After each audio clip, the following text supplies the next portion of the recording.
नमस्कार दोस्तों, आज के इस वीडियो में हम आपके लिए लेकर आए हैं अमल की एकादशी की पौराणिक कथा और इसका महत्व। फाल्गुन मास के शुक्ल पक्ष की एकादशी को अमल की एकादशी कहा जाता है।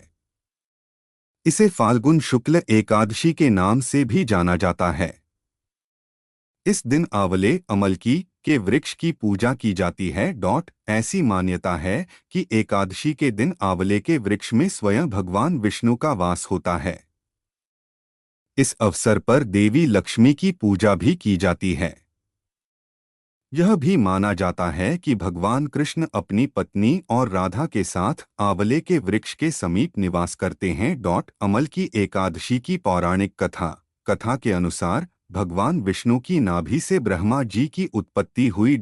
उत्पन्न होने के बाद ब्रह्मा जी के मन में जिज्ञासा हुई कि वे कौन हैं और उनकी उत्पत्ति कैसे हुई।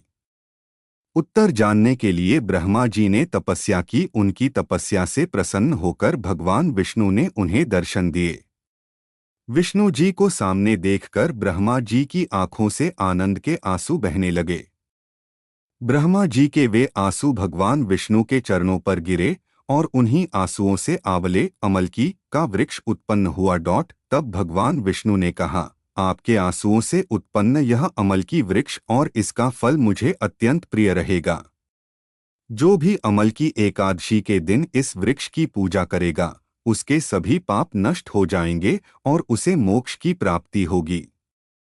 तभी से अमल की एकादशी के दिन आंवले के वृक्ष की पूजा की परंपरा प्रारंभ हुई। शिकारी की कथा। एक अन्य कथा के अनुसार एक राजा अपने पूर्व जन्म में एक शिकारी था। एक बार अमल की एकादशी के दिन जब लोग मंदिर में व्रत रखकर भजन पूजन कर रहे थे, तब वह शिकारी चोरी के उद्देश्य से मंदिर के बाहर छिपकर बैठा था। वह लोगों के जाने का इंतजार करता रहा। अनजाने में वह पूरी रात जागता रहा और भोजन भी नहीं किया। इस प्रकार उससे अनजाने में एकादशी का व्रत हो गया।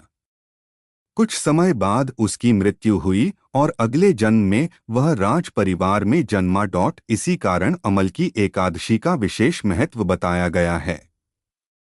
एकादशी का महत्व श्री कृष्ण ने कहा है, मैं वृक्षों में पीपल और तिथियों में एकादशी हूँ।